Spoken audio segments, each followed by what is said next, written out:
Oi, gente, tudo bem? Eu acredito que já esteja gravando.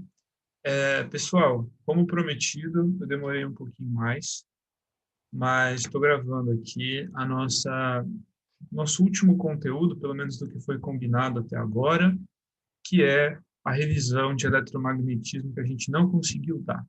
A gente precisou dar os últimos conteúdos de eletrostática, depois entrou física moderna, e aí a gente já precisou começar as nossas revisões específicas. Tudo bem? Gostaria de lembrar vocês, antes da gente começar, que eu estou à disposição de vocês. Eu não deixei de ajudar vocês, de dar aula, chame como quiser, né? Preparação para o vestibular, ela é até o último dia, ela vai muito além só do conteúdo teórico, né? E no que eu puder ajudar vocês, eu estou aqui reforçando que eu estou super à disposição, tá bom, pessoal? Vocês podem me chamar, eu estou gravando isso aqui, foi um combinado nosso, foi um pedido de vocês. Se vocês tiverem algum outro pedido, alguma outra prova que vocês gostariam que fosse revisada especificamente, né, eu teria o maior prazer em ajudar vocês, tá bom? Agora vamos para a nossa revisão, e aí a gente encerra de vez, né? A gente já tinha encerrado, já foi a última aula, a aula do choro, mas agora é o nosso último conteúdo, por assim dizer, né? Sem a interação de vocês, mesmo que minimamente. Então, o que a gente vai revisar hoje, já tem um tempinho que a gente não vê. Mas eu não vou, que é eletromagnetismo, mas eu não vou, de forma alguma, revisar nada com muito detalhe com vocês. Eu vou pegar os três pontos principais. Afinal, o eletromagnetismo a gente deu em três módulos, eu não sei se vocês lembram. A gente teve um módulo de magnetismo, são os conceitos básicos, e que a gente não vai trabalhar eles aqui, né? Vai acabar trabalhando por tabela, mas enfim, não precisa, pelo menos eu não vejo necessidade de ver com essa especificidade. E a gente depois usou só três módulos, então eu vou trabalhar três exercícios com vocês e os que mais costumam cair. Se vocês têm dúvidas específicas, mais uma vez, me chama no privado, a gente conversa, né? Tira a sua dúvida, qualquer coisa a gente abre uma videochamada, a gente troca uma ideia ali de 5 minutos, 10, que seja, e resolve isso para vocês, tá bom? Então, aqui a nossa revisão de eletromag. Quais são os pontos que a gente precisa passar? Ficou tudo zoado aqui o negócio. Vou corrigir aqui no ao vivão mesmo, não tem problema. Quando eu converti, acho que ficou zoado. Acho não, tenho certeza.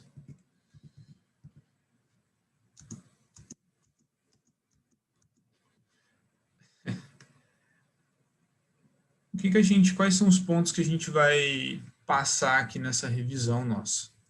A gente vai passar por regra da mão direita e regra da mão esquerda e indução magnética. Pô, mas eu lembro que a gente viu muita coisa, a gente trabalhou vários tipos de fiação, solenoide, bobina chata, bobina longa, tinha adaptador, né, transformador. Tudo isso é muito importante, mas tudo isso a gente interpreta com esses conhecimentos básicos. Eletromagnetismo, pessoal, ele é um tema querido em poucos vestibulares, em poucas provas. A gente mesmo viu revisando para a FUVEST e para Enem. A FUVEST ainda gosta mais, ela gosta de cobrar mais o eletromagnetismo em si, né? Mas, tanto é que a gente vai abrir com exercício de FUVEST. Mas outras provas têm como exercícios pontuais, mas principalmente esses conceitos teóricos que a gente vai trabalhar aqui, tudo bem? Então a gente vai ver exatamente como se faz a regra da mão direita, consequentemente vai ser a ferramenta que a gente vai usar para resolver esse exercício, idem para a regra da mão esquerda e idem para a indução. Qualquer detalhamento a mais, aí a gente vai precisar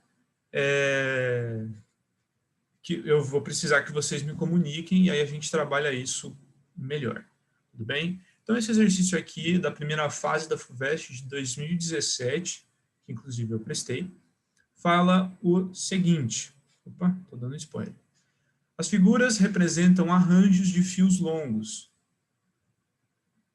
retilíneos e paralelos, percorridos por fios percorridos por correntes elétricas de mesma intensidade. Os fios estão orientados perpendicularmente ao plano desta página. Então, a ideia é que eu não lembro se eu fiz esse exercício com vocês, mas isso não importa. A ideia é que eu tenho fios, vou desenhar como se a gente estivesse vendo de lado. A gente tem fios paralelos, equidistantes, né? E eles estão perpendiculares ao plano da página. Então, é como se eu estivesse desenhando aqui a folha de papel da sua prova, é como se esses fios estivessem atravessando, entrando nela, formando um ângulo de 90 graus. Tudo bem? Beleza. A única diferença... Opa, perdão. Mesma página, dispostos segundo os vértices de um quadro. A única diferença entre os arranjos está no sentido das correntes. Os fios são percorridos por correntes que estão entrando... agora está trocado. Ei, beleza. Aqui a gente... eu diria o Faustão, quem sabe faz ao vivo. Ou eles estão entrando, que aí é o xizinho, lembra do dardo indo embora, né? Se a gente está vendo um dardo, se a gente joga um dado, a gente vai ver ele indo embora. O que a gente vai ver? A bundinha dele, que é o x. Ou eles estão saindo, né? Eles estão vindo na nossa direção. Saindo do plano da página, é o dardo vindo na nossa direção, que a gente vê o quê? Só a pontinha dele vindo furar o nosso olho. O campo magnético total é nulo no centro de qual quadro apenas. É até interessante isso, que eu fiz questão de colocar para vocês, porque eu não vou fazer vértice por vértice. Mas eu quero que vocês peguem a ideia geral do exercício. E é até interessante que ele já coloca aqui para a gente que é no centro. Perfeito? Mas ele não precisaria. Porque aqui qual que é a situação? A gente tem vários vértices, né? Não coloquei o apoio do computador, aí eu fico encostando, ele treme. Mas qual que é o ponto de intersecção com todos esses vértices? Porque o que vai acontecer? O que diz a regra da mão direita? A regra da mão direita, que é o que a gente vai usar agora, ela nos afirma que uma corrente elétrica gera campo magnético. Ela afirma isso, certo? Então, a partir dessa afirmação, a gente consegue descobrir qual é a direção e o sentido desse campo magnético gerado a partir da regra da mão direita. Até vou pular aqui o slide, que é exatamente isso. No caso aqui é um condutor retilíneo, mas ele poderia ser um condutor circular, como é o caso de uma bobina chata, ou de um solenoide, que é uma bobina longa, né? Mas é sempre essa a ideia. A regra da mão direita, o nosso polegar representa a corrente e os demais dedos vão representar o campo magnético gerado e vão indicar o seu sentido. Tudo bem? Então, esse vai ser o nosso raciocínio aqui. Quando a gente faz a regra da mão direita nessas situações, o que a gente percebe? Que os campos magnéticos gerados eles vão circundar esses vértices, certo? Quando eles circundam os vértices, qual que é o único ponto que todos eles têm em comum? Qual que é o único ponto que todos esses campos magnéticos gerados eles compartilham? É o vértice, é onde todos os campos se encontram. E é onde um pode interagir com o outro. Quando ele fala que ele quer o campo magnético total nulo, o que ele quer dizer? Ele quer que o campo magnético um corte o outro, um cancele o outro. Como assim? Eu tenho um campo magnético, vamos supor, de um vértice que ele é para a esquerda, né? Vamos supor. E aí o outro gerado vai para a direita. Eles têm o mesmo valor, o valor é B. O que vai acontecer? Como é uma grandeza vetorial, a direção e o sentido dessa grandeza, elas são importantes. Portanto, se um vai para um lado e outro vai para o outro, é a mesma ideia de eu puxar o mesmo objeto de um lado e de outro, com a mesma força. Não sai do lugar. Então, um cancela o outro. Perfeito? É isso que ele quer. Ainda a FUVEST foi relativamente boazinha, nem tanto, né? Essa é uma informação quase que implícita, mas que a gente já precisava se ligar. Bem, então, a gente vai olhar para a consequência da regra da mão direita no centro do nosso quadrado. Tudo bem?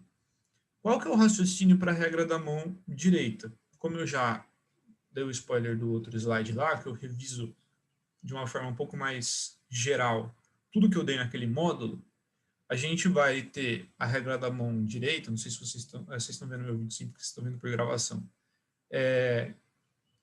A regra da mão direita, ela vai ser sempre assim, onde o meu polegar vai indicar a corrente, inclusive o seu sentido de direção, e os demais dedos curvados vão indicar o campo magnético gerado que circunda essa fiação onde a corrente passa.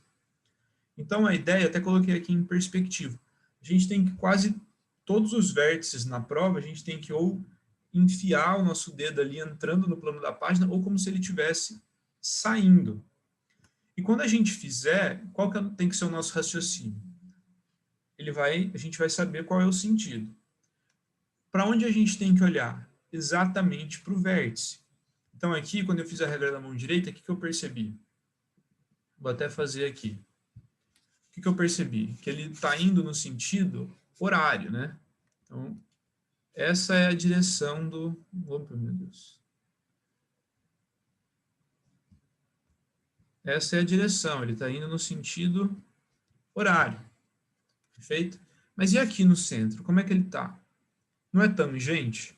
A gente não determina a seta, né? O vetor que representa aquela grandeza vetorial, tangente à trajetória da grandeza que ela descreve?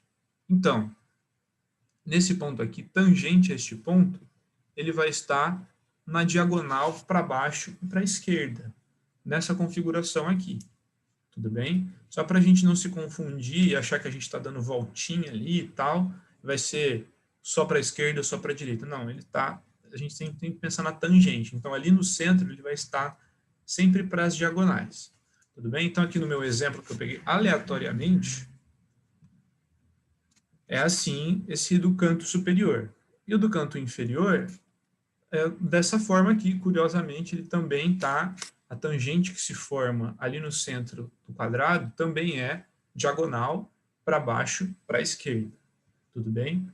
E aí, relembrando tudo isso, a gente consegue fazer em cada vértice. E quando a gente faz em cada vértice, a gente precisa, depois de fazer todos eles, a gente precisa pensar qual que é a configuração que todos os vetores, um anula o outro, né? No caso aqui, o vetor, eu acho que eu fiz esse exercício sim com vocês. Acho que eu fiz quase todos. Bom, não importa. No caso aqui, quais são os cenários que isso acontece? É o 2 e o 3, certo? Porque aqui esse cancela com esse cancela esse, idem no 3. Tudo bem? Mas e aqui no 1? No 1 a gente vai ter um vetor resultante para a esquerda, um vetor resultante para a esquerda, outro para a direita, e a soma vetorial é para baixo. E aqui, no 4, esse de cima cancela o de baixo e eu tenho um vetor resultante para baixo e para a esquerda. Tudo bem? Então, o único que um se cancela o outro, todos se anulam, é o 2 e o 3, alternativa D, de temos um duro danado nesse ano de coronavírus. Tudo bem? Essa é a parte que eu pergunto se tem alguma dúvida, mas aí vocês vão me mandar no privado. Isso é o que a gente precisa lembrar, principalmente. Porque nem sempre a gente vai ter que fazer um cálculo. Veja, esse é um exercício de FUVEST, como qualquer outro. E esse exercício, ele cobrou de você apenas saber que a regra da mão direita. É com ele que você destravou o exercício inteiro. E a partir disso, você pode até não lembrar de soma vetorial, que um cancela o outro, mas você praticamente vai inferir. Olha, ele está puxando para um lado exatamente oposto, então ele vai ficar no mesmo lugar. Então, em muitos exercícios, o que a gente precisa lembrar de eletromagnetismo é a base teórica, né? Porque não é uma matéria muito explorada costumeiramente, principalmente nas provas que eu sei que vocês costumam prestar mais. Então, é muito mais interessante a gente se atentar a esses macetes, que é difícil de eu explicar num formato EAD, né? Eu tenho que pôr foto aqui. Na primeira aula ainda eu tentei fazer só pelo vídeo, foi uma merda inacreditável. Então, o que é importante é vocês, sabe, pegarem isso. Vocês estão dominando bem, sintam-se confiantes, e aí conforme vocês vão fazendo simulados e provas antigas, vocês sentem onde vocês têm que se lapidar. Então, eu coloquei aqui as fórmulas que a gente usou. Basicamente, é o dois pedintes, né? Eu falei para vocês lembrarem lá do irmão do Jorel, do mendigo dos mares, que aqui é 2, opa, não está arriscando, Jesus? 2 pedintes beberam o uísque embaixo da ponte. E aí a gente tem as variações dos dois pedintes. Os dois pedintes é para um condutor retilíneo, tudo bem? Daí você vai ter aqui, uma bobina chata, né? Que o comprimento dela é curtinho. Daí, o que você vai usar? 2R. Vai usar, ao invés aqui dos dois pedintes, você usa o diâmetro. E se é uma bobina longa, que o comprimento dela é longo, então você usa o comprimento. Mas é sempre uma variação dos dois pedintes. Pelo menos eu sempre fiz assim, né? Eu encontro um macete para a principal e as outras eu vario, né? Eu sei que o divisor aqui dessa razão, dessa fração, é o que representa a distância, né? É um valor que representa a distância. Então aqui de baixo é uma bobina chata, uma bobina longa. Então o que se destaca nesse objeto? É comprimento ou é diâmetro? Daí raciocínio ali na hora, eu acho que decoreba de fugiu. De fórmula é muito pequeno, sabe? Ainda mais para um assunto que costuma cair sempre do mesmo jeito, que é não explorando fórmula. Mas eu pus um exercício de fórmula. Esse eu acho que eu não fiz com vocês. Estou numa memória de cocô, gente. Vocês me perdoem, o importante é a gente retomar o conteúdo e não necessariamente ficar vendo nada muito diferente. Até porque aqui o que eu quero é pegar exercícios didáticos e não ficar esgotando as opções de vocês, né? Vocês têm que fazer exercício diferente em lista. Aí são vocês que têm que fazer. Enfim. Exercício aqui da Santa House, Santa Casa. Exercício já na mudança para a VUNESP, né? Antigamente era FUVEST. O próximo também é VUNESP. E cobra a regra da mão esquerda. Só retomando, né? Já que eu fiz o rolê todo, a regra da mão esquerda, ela vai falar o seguinte: os dedos eles estão dispostos, né, em arminha e mostrando o dedo do meio, certo? Daí, qual que é a sequência? O que cada dedo representa? Faça bom vestibular. Força eletromagnética gerada, campo magnético, que aquela partícula está inserida, e velocidade. Qual que é a situação que a gente vai estudar com a regra da mão esquerda? A situação que a gente estuda é a seguinte: eu tenho uma partícula elétrica, e essa partícula ela é lançada em um campo magnético. E a interação dessa partícula em movimento com o campo gera uma força que vai atuar sobre essa partícula. Pode ser uma partícula sozinha, como é o caso aqui desse exemplo do canto superior esquerdo, né? Como também pode ser um exemplo de corrente. Corrente nada mais é, né, pessoal, que um monte de cargas elétricas com um movimento orientado. Então, se por acaso eu tiver uma corrente elétrica inserida dentro de um campo magnético, então vai atuar sobre cada uma desses elétrons com força magnética, uma força eletromagnética no caso. E aí é o que o exercício nos traz. O exercício da Santa Casa nos traz justamente isso, né? Um fio condutor retilíneo e homogêneo de peso 0,7 newton, comprimento de 2 metros e área de secção transversal igual a 2 vezes 10 a menos 6 metros quadrados, é percorrido por uma corrente elétrica de intensidade 3 A. e está em repouso sobre uma mesa plana e horizontal. Nessa região, há um campo magnético uniforme B, na direção horizontal e perpendicular à direção do comprimento do fio. Ainda bem, né, que ele dá a imagem para a gente, facilitando bastante para nós. Ainda mais física, que muitas vezes os exercícios são visuais. O que ele cobra para a gente no item A? Sabendo que a diferença de potencial entre as extremidades do fio é igual a 1,5 volt, calcule a resistividade do material em ohms vezes metro, que constitui o fio. Então, o que ele está cobrando nesse item A? Ele está cobrando a rola desse fio, né? É a segunda lei de Ohms. A gente vai fazer a rola e vai chegar neste cálculo. Tudo bem? Na verdade, estou pensando aqui só de primeira, talvez nem seja esse raciocínio, porque a gente não tem quanto vale a resistência desse material. Então, talvez o caminho seja um pouquinho maior. Mas tudo bem, resistividade do material, a gente vem na rola, mas não é disso que a gente está vendo. Então, eu não vou fazer esse item A. Não vou. Não pretendo, não vou fazer nada desse item A. Tudo bem? O que me interessa? O item B. Considerando que a intensidade do campo magnético B é de 0,1 Tesla e desprezando a ação da Terra, importante, senão eles iam interagir, né? Que é o que a gente viu no exercício anterior, campos magnéticos diferentes interagindo entre si. Calcule a intensidade de força que a mesa exerce sobre o fio. Como assim? Daí eu já aproveito e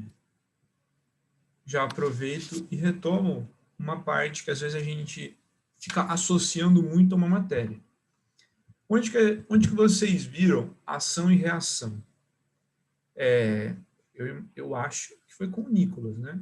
Normalmente é na frente de mecânica que se trabalha isso. Mas, enfim, quando vocês viram Newton, as leis de Newton, vocês estudaram ação e reação.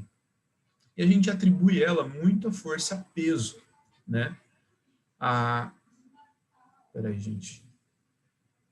Achei que minha mãe ia começar a gritar aqui. Eu ia dar uns 5 minutos. A gente atribui muito a ação e reação à força-peso, porque qual que é a ideia, né? Que normalmente a gente vê. Eu acredito que vocês tenham visto algo assim, ou pelo menos parecido. Porque o raciocínio é esse mesmo. A gente tem uma pessoa aqui que está na Terra, e a ideia é que a força-peso é que ela empurra a Terra, e a Terra empurra ela. Então, ação, reação. E até o que a balança, muitas vezes, nos sinaliza é a partir da reação que acontece nela, e aí ela consegue fazer o cálculo da nossa massa. Aqui não vai ser diferente. Só que, além do peso da força-peso que atua sobre este fio, que ele já nos deu, quanto vale a força-peso em Newton, a gente também vai ter a força eletromagnética, consequente da interação dos elétrons que estão atravessando essa fiação e o campo magnético que essa fiação está inserida. Então, a gente vai ter uma soma, tudo bem? Não é muito diferente do que a gente já tinha visto antes. Então, só para recapitular, a regra da mão esquerda, a configuração de mão é essa, né? Primeiro a arminha, depois mostra o dedo do meio, certo? E aí, no caso, qual que é a regra da mão esquerda para essa situação? Eu tenho... eu não coloquei a imagem só eu coloquei eu fiz só o desenho primeiro, tirei a foto, esqueci de colocar. Enfim, eu tenho uma corrente que está indo de cima para baixo, aqui nessa mesa, e eu tenho um campo magnético que está indo da esquerda para a direita. Tudo bem? A regra do faça bom vestibular, esse V, é a velocidade da partícula, certo? No caso aqui, onde estão essas partículas elétricas? elas compõem a corrente. Então, a gente coloca a orientação do V, do meu dedo do meio, de acordo com a orientação da corrente. Então, a configuração é essa.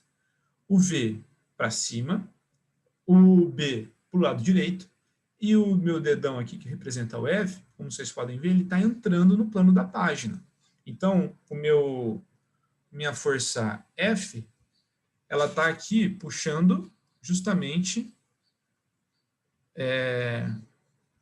Caramba, não está riscando, gente. Ela está puxando justamente esse meu fio para baixo.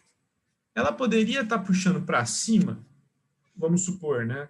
Uma situação hipotética, caso a configuração desses elementos de corrente e campo magnético fosse diferente. Poderia. E aí, o que ia acontecer? Na soma vetorial, a gente ia ter que descontar, né? Eu tenho uma força que puxa para cima e outra que puxa para baixo. Uma ia cancelar a outra em algum grau, né? Ia sobrar um pouco mais para cima, um pouco mais para baixo, não sei. E aí a gente ia ter que calcular a partir disso. Mas ainda bem que elas estão indo juntas para o mesmo lado, e é só somar as bichinhas, como a gente soma a laranja. Me embananei aqui para falar. Então, aqui, como eu já comentei, a força, né, total em newtons é a força magnética, mais a força-peso que ele já nos forneceu é 0,7 newton. Então, aqui, calculando a força magnética. Como a gente viu, quando a gente está trabalhando força magnética em um fio que passa corrente elétrica, a gente vai lembrar do Bill. Se é no fio, a gente lembra do Bill. O Bill, ele é despeitado, desmamilado, cortou fora, o peito dele é despeitado. Então, a força no fio é o Bill sem teta, faz o seno de teta. No caso, teta é a angulação que se forma justamente entre B e V, ou entre B e a corrente. Forma-se um ângulo aqui, nem sempre é 90 graus, como é agora, né? Ele diz que é perpendicular. Então, o seno desse ângulo é 1, perfeito? Não interfere na nossa conta. Mas, caso fosse diferente, a gente teria que calcular o seno desse ângulo. Então, é Bill sem teta, Bill seno de teta, certo? Só para recordar. Então, fazendo o cálculo aqui do Bill, tá tudo no sistema internacional, então não preciso converter nada, só cair para o abraço. O B, ele já nos disse que é 0,1 Tesla, a corrente que passa de 3 amperes e o comprimento é de 2 vezes 10 a menos 6 metros quadrados. Colocando tudo aqui, a gente descobre que a força magnética é de 0,6 Newton. E aí a gente só precisa somar com o 0,7 newton, que a gente já sabia que é a força-peso. E a gente descobre que a força total é de 1,3 newtons. Perfeito? Esse é o raciocínio que a Santa Casa cobrou para quem fez o segundo dia da sua prova, no ano de 2020, no ano passado. Então, só retomando as outras fórmulas e outros raciocínios importantes que a gente teve quando a gente trabalhou o conteúdo regra da mão esquerda quando a gente, muitas vezes o que vocês vão ver é um fio dentro de um campo magnético, igual a gente trabalhou nesse exercício da Santa Casa, até por isso que eu escolhi ele. Quando for essa situação, é o Bill sem teta. Mas e se por acaso for só uma carguinha elétrica inserida num campo? O que a gente vai ter que pensar? Qual que é o raciocínio para cálculo? É esse aqui, né, do nosso lado esquerdo, que eu já vou circular, que é esse aqui, né, que é quem vê bunda fica sem teta. Mais uma vez, esse teta é o ângulo que se forma entre B e entre V. Tudo bem? Essa partícula, ela pode ser jogada, né, lançada no campo magnético de diversas formas. Se ela, por acaso, for lançada perpendicularmente a B, a trajetória que ela forma é uma trajetória circular. E aí, como se forma um círculo, outras coisas podem entrar em jogo, né? Como ela forma uma trajetória circular, a trajetória tem um raio, E para que se complete uma volta em física, quando a gente está estudando o tempo que se demora para completar um ciclo, uma volta, a gente chama esse tempo de período, né? É literalmente o tempo que se gasta para dar uma volta. E a gente tem umas formulazinhas meio manjadas para que vocês calculem isso. Vocês podem chegar nessa forma? Vocês podem, daí eu recomendo que vocês leiam o resumo teórico que eu dei para vocês. Como a gente está em revisão, e até na aula eu falei isso, o que compensa? Você saber o macete. Qual que é o macete? É lembrar do nosso amigo Rashid, turco, residente no Brasil, que tem uma vendinha e tem um bar. Aí você vai chegar lá no bar do Rashid e você vai falar, oh, meu Deus, tá arriscando esse negócio hoje. Rashid, me vê um quibe. O Rashid, muito sacana, vai lá, sabe que você é caloteiro e deixa o teu quibe chuteado na pimenta. E aí o que você vai falar? O turco pôs 2 pimentas no meu quibe. É isso. Rashid me vê um quibe, o turco pôs 2 pimentas no meu quibe. Bioceno de teta a gente já relembrou. E por fim, quando a carguinha ela é lançada obliquamente em relação ao nosso campo magnético, o movimento que ela faz é helicoidal ou em hélice cilíndrica, e aí a gente precisa decompor, no caso aqui, ou o B ou o V, no exemplo aqui que eu trouxe da imagem, foi decomposto para estudar melhor a situação, a velocidade. Então eu vou ter um VY e um Vx, certo? No caso aqui, esse Vx, qual que é o ângulo que se forma entre Vx e B? É zero. Então, seno de zero é igual a zero. Portanto, qual que a gente vai usar para cálculo? É o VY, que forma um ângulo de 90 graus com B. Enfim, essas particularidades que vocês vão percebendo melhor conforme vocês fazem os exercícios. Tudo bem? Não vou ficar me alongando. Vamos para o próximo e último, da FAMERP, mais uma vez, VUNESP. Uma inspira condutora, esse eu lembro que a gente fez. Desculpa, gente. O bom é que tem um distanciamento dessa aula, né? Senão, tava lascado. Uma inspira condutora circular está fixa, suspensa por uma haste isolante rígida na posição que representa a figura. Mais uma vez, mãezinha VUNESP dando a situação em desenho. Um ímã em forma de cilindro, com seus polos magnéticos norte e sul, move-se em linha reta a partir do repouso no ponto A. No instante T0, no instante T0, né? Até o ponto B, para onde novamente no instante T2. A velocidade máxima do ímã entre os pontos A e B é atingida no instante T1. O gráfico indica a velocidade escalar do ímã em função do tempo entre os instantes T0 e T2.